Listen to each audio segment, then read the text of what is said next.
Boa noite a todos. Hoje a gente vai começar dando continuidade na nossa educação continuada. Um tema bastante interessante, diabetes mellitus na infância, né? E quem vai falar para a gente é a querida Renata Rangel. Renata, pode se apresentar, por favor, e sinta-se em casa, que a casa é sua. Obrigada, doutor Bruno. Boa noite, gente. Eu me chamo Renata, eu sou daqui de Cachoeiro, sou médica pela EMESCAM, fiz pediatria e endocrinopediatria na Santa Casa de São Paulo. E hoje a gente vai conversar um pouquinho sobre esse tema que é muito difícil, que é o diabetes. Eu falo um pouco rápido, então, se quiserem me interromper, tiverem alguma dúvida, por favor, fiquem à vontade, tá bom? E vamos começar. Prometo que eu vou tentar ser o mais sucinta possível e a gente está à disposição para tirar as dúvidas, tá bom? Então, a gente vai falar sobre diabetes mellitus e a gente vai começar com um caso. É uma criança de 6 anos que ela, previamente rígida, vem com um segmento regular com um pediatra geral e chegou no pronto-socorro com uma história de cansaço. A mãe conta que é mais ou menos há 3 dias ela começou a respirar de uma forma mais pesada, já não está dormindo muito bem. Às vezes ela tá com uma dor de uma queixa abdominal, mas a mãe fala que ela é uma criança meio assim, que ela sempre reclama das coisas. Mas quando você vai ver essa criança, ela está em regular estado geral, tá taquipneica, bem desidratadinha, taquicárdica e tem o abdômen distendido e globoso. Fora isso, o exame físico dela é normal. E, nesse caso, o que que é o diabetes? Por que que a gente tem que pensar no diabetes nessa criança? É uma desordem endocrinológica que tem uma apresentação clínica e progressão muito variável. Então, a gente vê muito crianças falando que às vezes sentem dores em membros inferiores e assim por diante. O quadro de hiperglicemia crônica leva à alteração do metabolismo de carboidratos, proteínas e lipídios. Isso altera o metabolismo desse paciente. E pode ser feita de duas formas: ou por alteração dos níveis de insulina no organismo, que no caso seria o diabetes tipo 1, ou no aumento da resistência tecidual à insulina, que é o mais conhecido como o diabetes tipo 2. Lógico que existem várias outras formas de diabetes, eu vou citar algumas, mas esses são os dois tipos predominantes.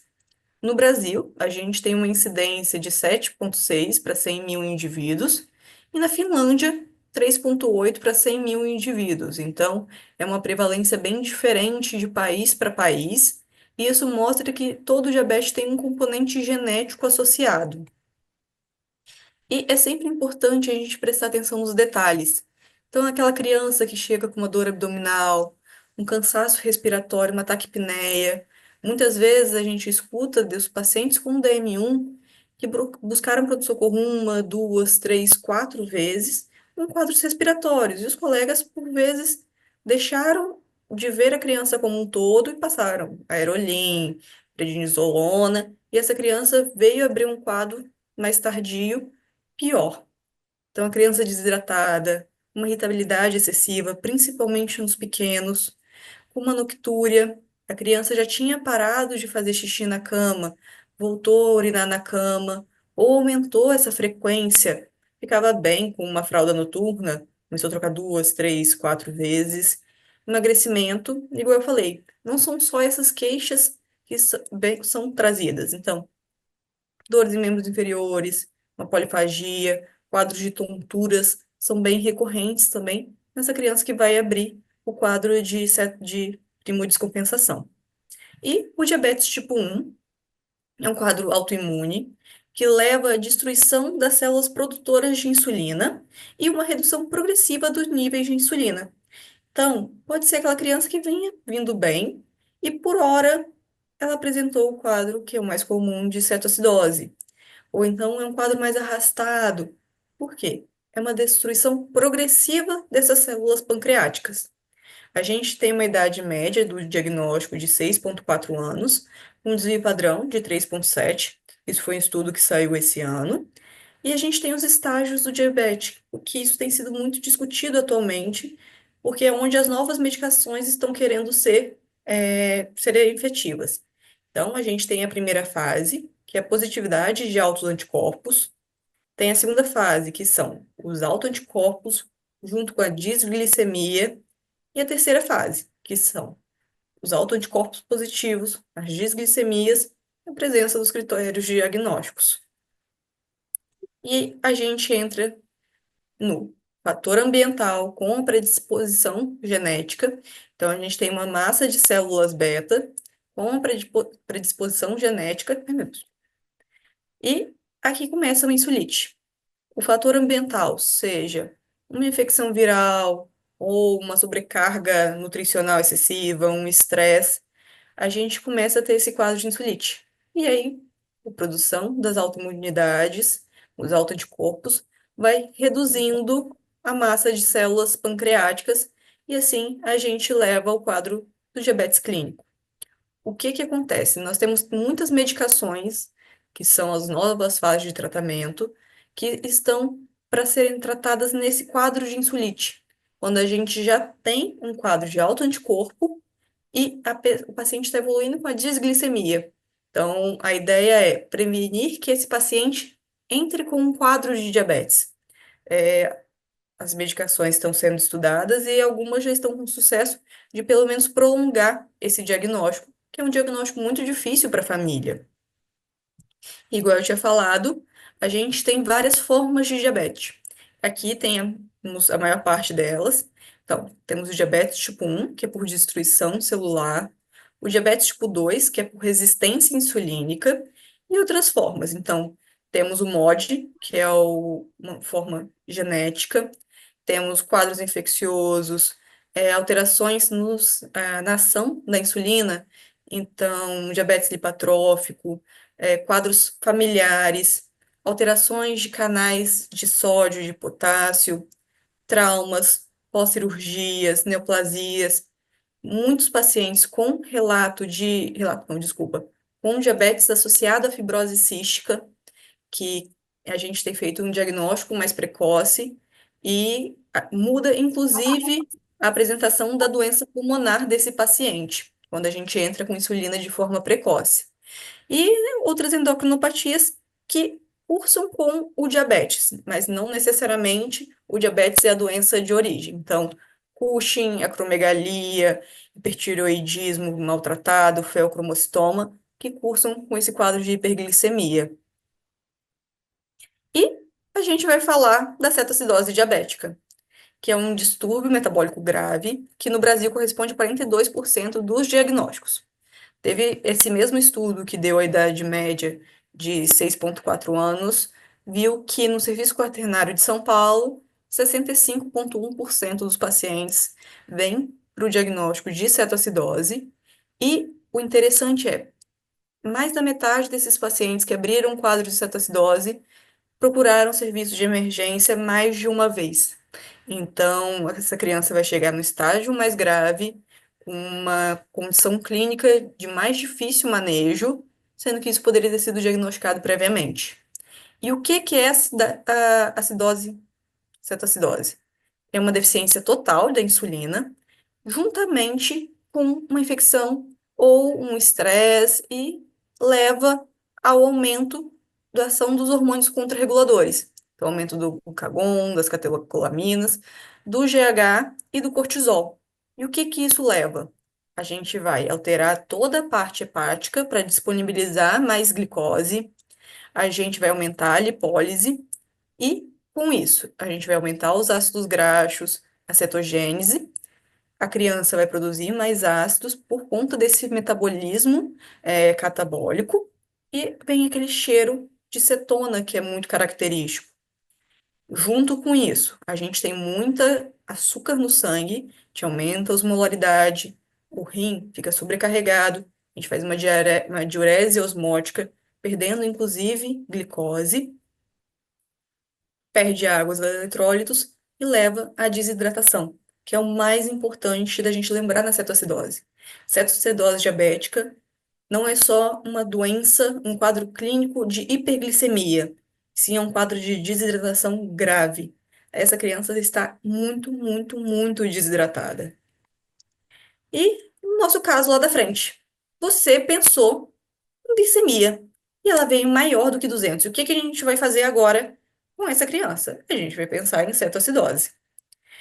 Então, a gente vai pedir os exames laboratoriais, a gente vai pedir uma gasometria, cetonúria ou cetonemia, tá? Hoje nós já temos vários aparelhos que medem a cetonemia, inclusive com ponta de dedo, os eletrólitos, sódio, potássio, cloro, fósforo, ureia e creatinina, principalmente para a gente calcular e ver se essa criança entra realmente nos critérios de cetoacidose.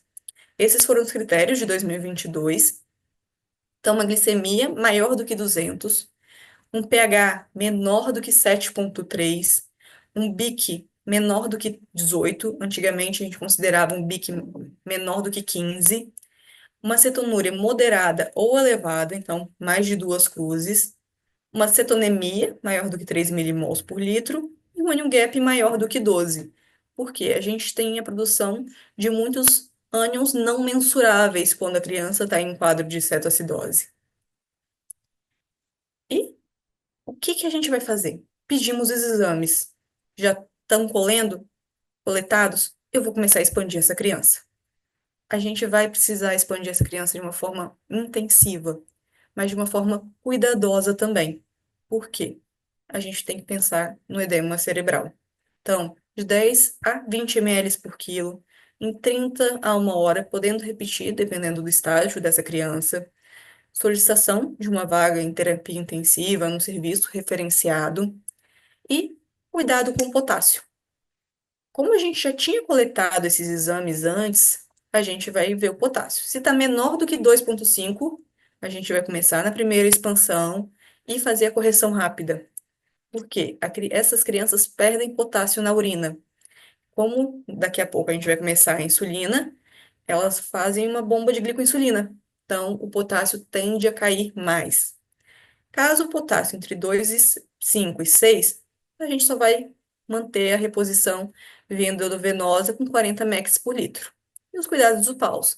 Garantir uma via aérea, 2 acessos periféricos, monitorização cardíaca, controle urinário, qual o estado hemodinâmico dessa criança, se vier a estar em um estado grave, iniciar droga vasoativa e assim por diante.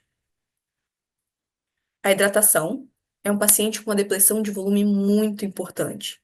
Então, nós temos planos de hidratação de 36 a 48 horas. É uma hidratação mais lenta e controlada para a gente evitar o risco de um edema cerebral. Então, a gente calcula o Holiday e as perdas. Esse esquema que eu coloquei é o esquema que a gente usava no serviço onde eu fiz residência. Então, é o peso do paciente, uma porcentagem de peso lá, nós deixamos protocolado 10% de peso para esse paciente e uma constante, que é o valor de 10. E esse vai ser o volume infundido em 36 horas, sendo metade nas primeiras 12 e o restante nas 24 horas. E a correção dos eletrólitos. A hipocalemia é a mais importante, e esse paciente faz uma hiponatremia dilucional. Então, não precisamos corrigir sódio, só o potássio, principalmente nesse começo. A insulinoterapia, a gente usa tanto na Unimed quanto no serviço que eu trabalhava e no Hospital Infantil aqui em Cachoeiro. A gente usa o esquema de insulina regular, preferencial, que é na dose de 0,1 unidades quilo-hora. A diluição pode ser feita de várias formas, mas o que que é importante a gente ter cuidado também? Se esse paciente começar a ter uma queda rápida da glicemia, então mais do que 90 miligramas por decilitro em 1 hora, ou uma glicemia menor do que 250, a gente vai reduzir a infusão da insulina para 0,05 unidades quilo-hora. E agora também temos como opção, inclusive em São Paulo, ela é utilizada em grandes hospitais, no Instituto da Criança, no Einstein, é a opção subcutânea, que é feita. Pode ser com insulina regular, lispro, asparte ou glulisina. Eu, pessoalmente, quando a gente usa o esquema subcutâneo, eu prefiro os esquemas ultras rápidos, que hoje a gente tem a Fiasp. Então, é numa dose de 0,15 a 0,2 unidades quilo-hora a cada 2 horas. Então, a gente vai fazer essa dose, controlar de hora em hora como está a glicemia desse paciente e um controle a cada 2 horas para ver a próxima dose da insulina. Isso até a resolução da CAD, lembrando que ela tem que manter continuar recebendo a infusão de soros, ou soro fisiológico, ou ring lactato. E os critérios diagnósticos para o paciente com diabetes. Então, é um paciente que abriu um quadro de cetoacidose, esse muito possivelmente é diabetes tipo 1. Mas, às vezes, é o paciente que está no consultório. E você vê que é uma criança que está estranha, está aumentando os exames, está emagrecendo. Você acompanha ela regularmente. Então, para os critérios de diabetes, é duas glicemias maiores do que 126 de jejum, uma glicemia ao acaso maior do que 200 com sintomas, polifagia, poliúria, polidipsia, ictura, emagrecimento, irritabilidade, um teste de tolerância oral à glicose, com uma glicemia maior do que 200, ao final de 120 minutos. Lógico, se você já está com suspeita de uma diabetes tipo 1 numa criança, a gente não vai submeter ela a um teste de tolerância oral, porque o risco de precipitar uma cetoacidose também aumenta. E uma hemoglobina glicada maior do que 6, 6,5. E tem a necessidade de repetir quando o exame vier alterado. Não é hábito a dosagem de autoanticorpos, mas cada vez mais a gente precisa dessas dosagens. Então, os mais disponíveis são o anti-GAD, anti-ilhota e o anti-insulina. Uma atenção para o anti-insulina é: esse paciente não pode estar em insulinoterapia para coleta desse exame, tá? Então, o anti-ilhota e o anti-GAD, e tem um NZ1 também que já estão sendo mais difundidos. E vou falar um pouquinho dos tipos de insulina. Esse rapazinho foi graças a ele que a gente tem insulina hoje em dia, porque o tio dele descobriu a insulina em 1920. A gente completou 100 anos da descoberta da insulina recentemente. E essa imagem aqui de baixo tem em todos os livros, que é quando as crianças entravam em cetoacidose, já em estado catabólico gigantesco, para morrer. Infelizmente, era essa a realidade dos pacientes com diabetes tipo 1. Era uma evolução muito rápida, o tratamento era só dieta cetogênica, então, com exclusão de carboidratos, e as crianças realmente iam definhando. E hoje a gente já tem muitos outros esquemas de tratamento, nós temos canetas, aqui tem a bomba, eu vou falar um pouquinho de cada um. Então, nós temos os tipos de insulina, nós temos o esquema, que é o ideal, é o basal bolus, então, de múltiplas doses de insulina. A gente tem os análogos ultra rápidos, que no caso é a Fiasp, que tem um tempo de ação que ela começa a agir já em 10 minutos. O que, em comparação com o que foi a primeira insulina regular, começa a agir em 1 hora. O pico de ação é em uma, e ela dura mais ou menos 3, 4 horas. Os análogos longos começam a agir um pouco mais lentos do que o ultra rápido, em 15 minutos. Tem um pico de ação também em 1 e 3 horas. E uma duração de 3 a 5. A regular, que é a insulina de correção para alimentação mais difundida, ela demora meia hora para começar a fazer efeito, tem um pico de ação de 2 a 4 horas e pode durar até 8 horas. Então, principalmente para crianças pequenas, a gente não gosta muito de usar a insulina regular como correção para no esquema prandial, pós-pré-prandial, porque ela faz pico e muitas vezes ela tem um pico errático. Então, você nunca vai ter certeza de quanto tempo aquela insulina ainda vai agir na sua criança. A NPH também é uma insulina fantástica, foi uma das primeiras que a gente teve. O pico de ação em 2, 4 horas, com uma ação que vai de 8 a 24 horas, também com uma liberação e um pico de uma duração um pouco mais errática. E com o advento das insulinas, a gente começou a ter insulinas mais estáveis, então a glargina, a Determi e a Degludeca. A insulina regular, igual eu falei, é idêntica à humana, foi um avanço tecnológico imenso em relação à produção de insulina, porque no começo a gente usava insulina porcina e bovina, que dava muita reação alérgica, assim por diante, e é utilizada na correção dos alimentos e bolos. E as análogas e de ação rápida e ultra rápida, que são já as moléculas da insulina, mas com pequenas alterações. E isso, elas são disponíveis no organismo de uma forma mais rápida. A NPH, que é a primeira, assim, igual eu falei, a primeira que foi usada como esquema basal, tem baixo custo, uma faixa de disponibilidade e faz picos e não é estável. Então, às vezes, naquele paciente que você quer, tá ficando muito alto na manhã, a gente pode usar. Mas eu não gosto muito dela, não. E temos as insulinas de ação longa, que são os análogos longos, que são as mais estáveis durante o dia. E aqui tem um gráfico que eu acho ele muito claro, explicando o tempo de ação de cada insulina. Então, a Lispro e Aspart, que são as ultras rápidas, elas fazem um pico em 10 minutos e é um pico super controlado. Diferente da regular, que por muitas vezes pega duas, três refeições. Então, aumenta o nosso risco de hipoglicemia nessa criança. A gente tem a NPH, que vai fazer até mesmo 18 horas de tempo de duração, com um pico em 8. Então, se somar o pico daqui, essa criança faz hipoglicemia muito mais rápido. Diferente da Degludeca, que de nome comercial é Tresiba, que ela não faz pico. Então, essa criança fica estável durante todo o dia. Crianças pequenas, 4, 5, 6 anos, ou até mesmo idosos que a gente não quer que façam hipoglicemia, os análogos longos são muito indicados. E como que é feita uma primeira prescrição de insulina?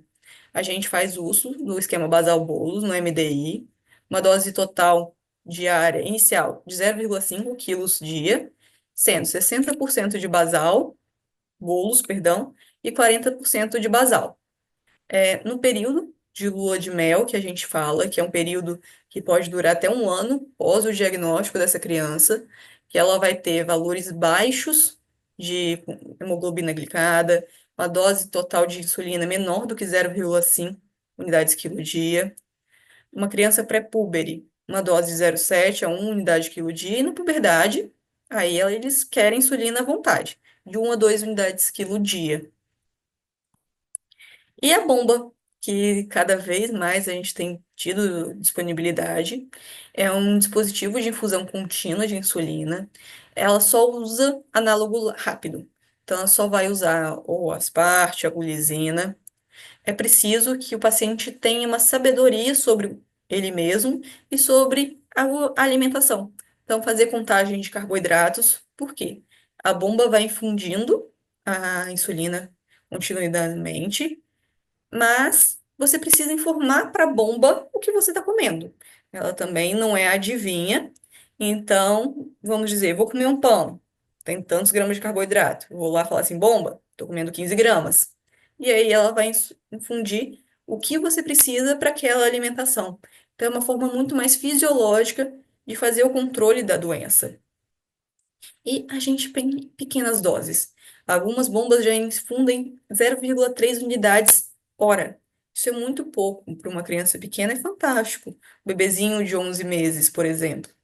Porque se for na caneta, a menor dose que a gente consegue aplicar é de 0,5. Então, a gente tem uma ação muito mais fisiológica.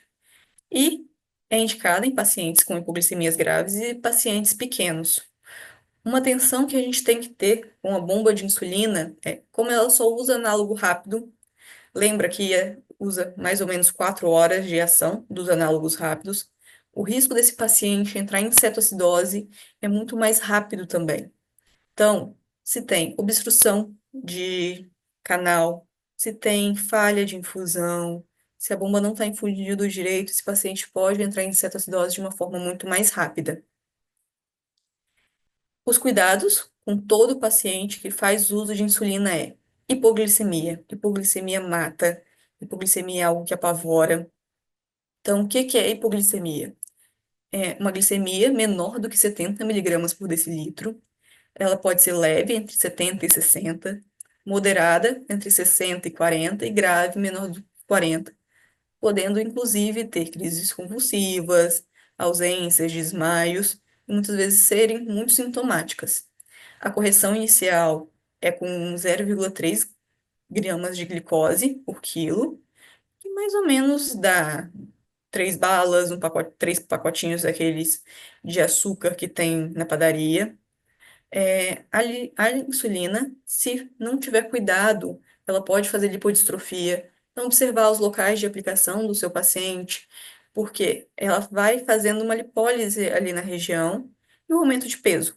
A insulina é um hormônio anabólico. Então, sim, se não tiver um controle de dieta, esse paciente vai ganhar peso. Inclusive, hoje em dia, a gente já está vendo muita gente usar insulina em academia para ter ganho de músculo e assim por diante. E muitas pacientes, principalmente as meninas DM1, que usam insulina, param de usar a insulina para poder emagrecer, porque a falta dela leva a um catabolismo. Então, é um distúrbio que essas crianças estão tendo, que a gente tem notado com mais frequência. Como que é o segmento clínico desse paciente? A gente tem que ter atenção em outras doenças autoimunes, como hipotiroidismo, que é a mais frequente, e na doença celíaca, controle de doenças e complicações crônicas, então nefropatia diabética, uma retinopatia diabética e a neuropatia diabética. Antigamente, os pacientes DM1 não chegavam bem aos 30 anos. Cada vez mais a gente está vendo paciente com diabetes tipo 1 chegando aos 40, 50, 60 anos. Então, é um cuidado e uma atenção redobrada a esses pacientes e desde pequeno. Por quê? Quanto antes eu previno, quanto mais cedo eu tenho um melhor controle glicêmico, menor são as complicações e mais tempo esse paciente vai demorar para apresentar alguma complicação. A gente tem que fazer um controle do perfil lipídico dessas crianças e adultos. E a meta de glicada, no Brasil, a gente está com uma meta de 7. Alguns países mais desenvolvidos já jogaram essa meta para 6,5. Mas uma meta de 7, um paciente com uma glicada de 7 é um paciente muito bem controlado. E a gente tem que tomar cuidado na fase de lua de mel. Por quê? Aqui que mora o perigo. É a hora que a família acha que o paciente curou, é a hora que acha que não precisa fazer o tratamento, ele perde o segmento, e quando ele sai da lua de mel, é quando ele entra em cetoacidose, muitas vezes a segunda vez. Então, é quando, período pós-diagnóstico, pode ter uma redução da necessidade de insulina por reserva pancreática. E o ideal é como manter, mesmo com esses pacientes com reserva pancreática, com insulinoterapia. Por quê? A gente mantém essa reserva por mais tempo e mantém esse paciente com uma maior qualidade de vida. Então, igual eu tinha falado, são doses de insulina menores do que 0,5 unidades quilo dia e uma glicada menor do que 7, que são os critérios para a fase de lua de mel. O controle ideal são de pelo menos de 3 a 4 medições de ponta de dedo por dia. Sim, tem que medir café da manhã, almoço e jantar, isso é o mínimo. O ideal é sempre antes de todas as refeições. A gente já tem os monitores de glicose, eu vou botar uma fotinha daqui para frente, que ele vai medir a glicose do subcutâneo. Então, ele vai fazer uma medição contínua de glicose para ver como ele está paciente. A cada 5 minutos a gente tem uma informação.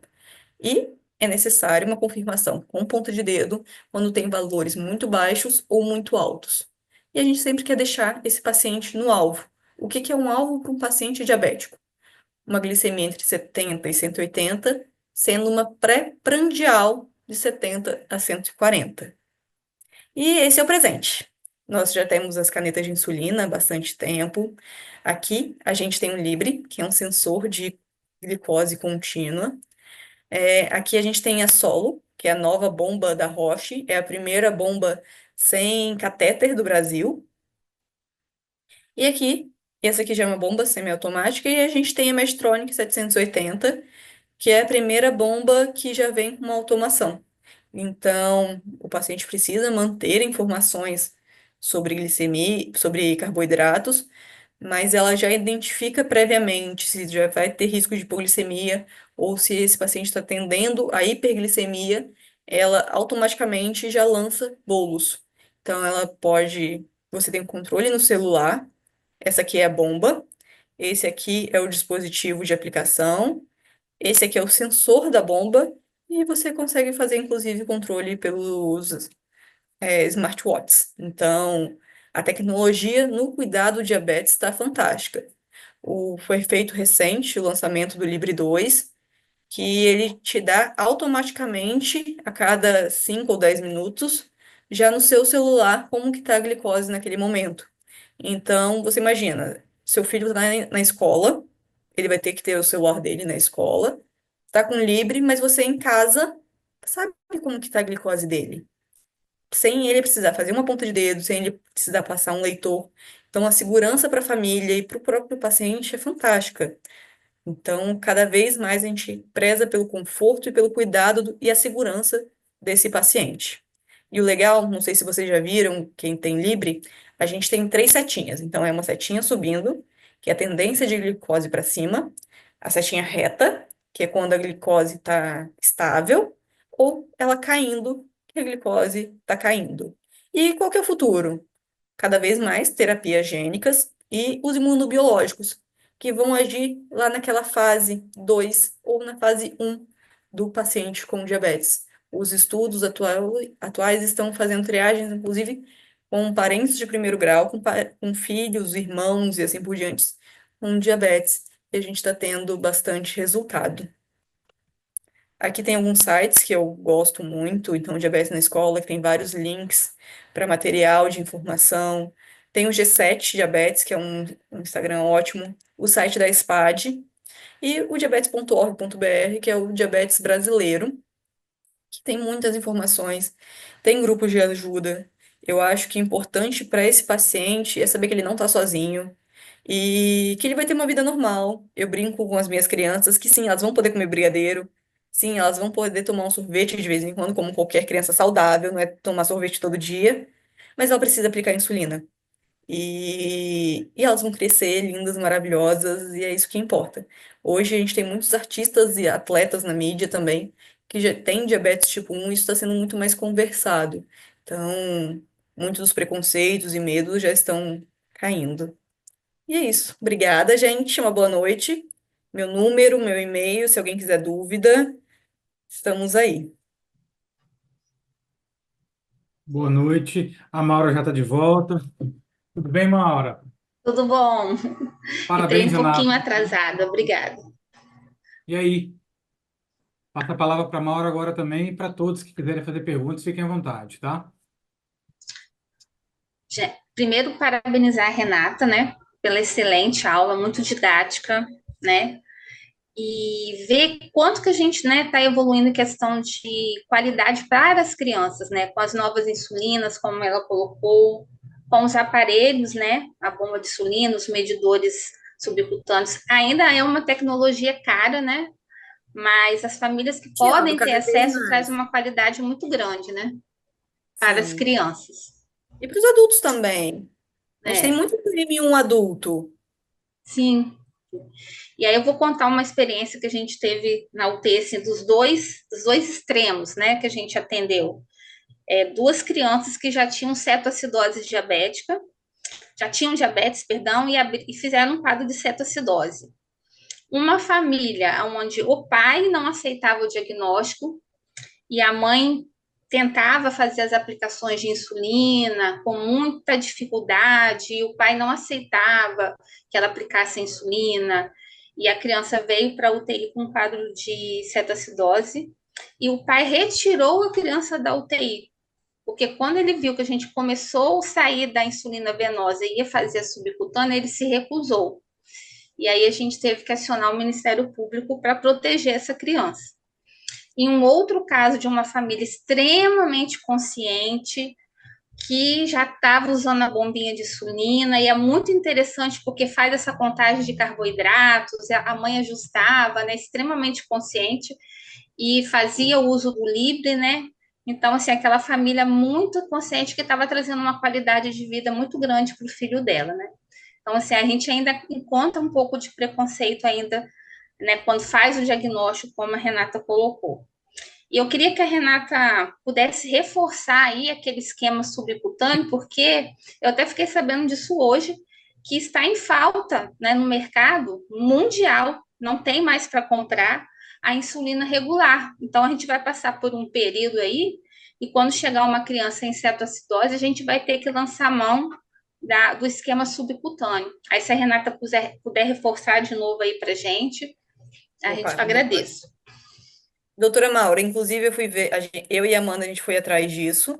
A Amanda, inclusive, está no grupo, é a outra endócrino TED que está atendendo aqui no sul do E estado.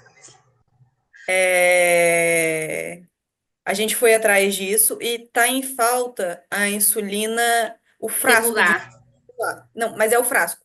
A caneta ainda tem. Ah, tá. Então, mas aí a gente pode discutir umas gambiarras para cetoacidose. Mas os análogos rápidos, ultra rápidos, são a medicação de escolha, sem sombra de dúvida. Inclusive, para o tratamento do paciente internado, cada vez mais os ultras rápidos já estão sendo indicados, principalmente na Uhum. caneta. E, gente, caneta, a insulina gelada dói. É porque a gente, não sei se tem algum diabético aqui, insulina gelada dói. Quando o paciente tem a caneta, ela pode, depois de aberta, ela pode ficar 30 dias fora da geladeira, gente. Então, não precisa ter aquele medo de carregar o Gelox para tudo quanto é canto. Lógico que a cachoeira é quente, mantendo o ambiente fresco. Mas se a gente puder ter esse hábito de usar caneta, insulina gelada dói e machuca mesmo as crianças, coitadas. Mas tá aqui o Mas esquema. e a Desculpa. regular na caneta também pode ser usada subcutânea para sair da cetoacidose? É Ah, melhor, é, tá aqui embaixo, né? é melhor os análogos rápidos. Eu Mais prefiro. rápido, né? Porque traz mais segurança, né? É, mas ela pode ser usada. Uhum. Mas para criança, né, acho que é bem melhor usar, como você mostrou aí pelas curvas, né? Usar os Sim, análogos mais rápidos, né? Pelo maior risco de hipoglicemia, né? exatamente. Ainda mais nessas crianças pequenas em CAD. A gente estava no hospital no infantil do Sumaré com uma bebezinha de 1 mês, que estava com um quadro de Nossa, diabetes. Então, mas ele foi outra forma. Sim, o diabetes é nos pequenos também existe. um mesinho, muito novinho, né? É, mas ali era outro tipo. Era monogênica. Gente, fiquei falando aqui. Alguém quer fazer alguma pergunta? Agradecer a Amanda também, que está aqui, que é a outra endócrina, né? Que está trabalhando conosco também. Então, a gente tem agora, graças a Deus, duas endócrinos para nos auxiliar e atender nossas crianças aqui. Gente, ó, boa noite. Falei que ia ser breve e espero que não tenha sido muito rápido. Mas qualquer coisa é só E, falar. então, aqui, olha, Renata, pessoal dando parabéns pela aula aqui, todo mundo parabenizando. Gente, fiquem à vontade, pode fazer pergunta. Pode, quem não quiser fazer pergunta ao vivo, pode mandar pelo chat que a gente lê, mas todo mundo agradecendo aqui, Renata. Obrigada. Tá? Só pedir uma coisinha para vocês. A gente tem um link que a gente envia. Pedir para vocês clicarem no link, avaliarem a aula depois. E a Renata já disponibilizou essa aula para a gente poder deixar gravada depois, para quem quiser assistir. E é Quem isso. quiser a aula também eu mando no WhatsApp. No WhatsApp eu mando ela. E os protocolos de cetoacidose, que era o que a gente usava na Santa Casa. E mando também o que é usado no Hospital das Clínicas, no Instituto da Criança, que é esse que é o subcutâneo. Eu Ah, mando para muito vocês. Só me legal. mandar no WhatsApp que eu já mando. Manda para a gente no grupo, Renata, Mando sim, do PSI, se você puder, já mando. e depois a gente vai distribuindo. E da UTIM também. E uma coisa importante que você falou também é a questão da hidratação, né, com cuidado, né? E de não fazer insulina no pronto-socorro, né? E logo solicitar a vaga na UTIM, né? Para ter maior segurança da administração da insulina, né? Exatamente. Pode pedir socorro, gente. Me liga, não tem problema não. Não, É pra como diz, Amanda, não tem problema não. igual você estava lá em São Paulo dando help pra gente aqui. A Ah, gente tá aí pra legal. isso. Tá bom? Tudo Ó, bem? Então, gente, muitíssimo obrigado. Renata, muito obrigado. Parabéns. é um Maura, muito prazer. obrigado. Obrigada. Tchau, Parabéns. tchau. Parabéns a todos. Muito obrigado a todos. Um Parabéns. grande abraço. Fiquem com Deus. A gente se vê em breve, tá? É. Beijo.